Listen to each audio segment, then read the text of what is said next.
C'était un génie dans la police, pourtant il a volé une batterie externe à un gardien pour sauver le cerveau du crime. Ils ont déchiré du papier, l'ont trempé dans l'eau et l'ont collé sur les fenêtres et les bouches d'aération. Il a fourré des repas dans ses chaussettes, les a trempés dans l'eau pour extraire les électrolytes du sel. Finalement, il a placé la batterie dans l'eau électrolysée, séparant avec succès l'oxygène et l'hydrogène. Ensuite, il a tiré une corde de la couette, grimpé sur le lit, coupé le circuit électrique et connecté la corde au fils. Il a remis le lit en place, roulé du papier en boule pour se boucher les oreilles et s'est caché sous le lit, utilisant la couette pour amortir le choc. Quand l'hydrogène a rempli la cellule, il a tiré la corde pour l'enflammer. Les deux hommes se sont échappés avec succès. Les gardiens de la cellule ont entendu le tumulte et ont donné la chasse, mais les prisonniers s'étaient déjà enfermés dans la buanderie. Ils ont renversé une étagère de stockage, l'ont démontée et réassemblée en une échelle. Ensuite, ils ont pris un drap, l'ont attaché à une borne d'incendie et ont roulé une poubelle remplie de dioxyde de carbone provenant d'un extincteur.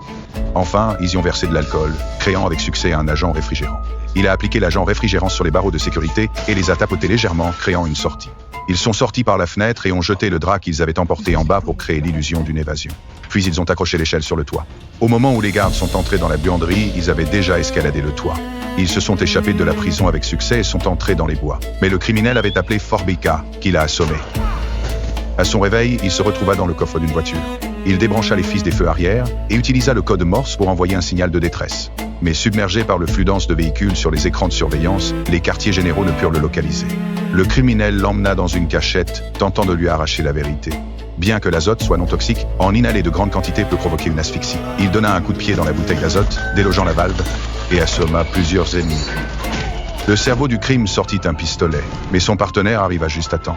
Il fut secouru avec succès, et toute la planque criminelle fut anéantie.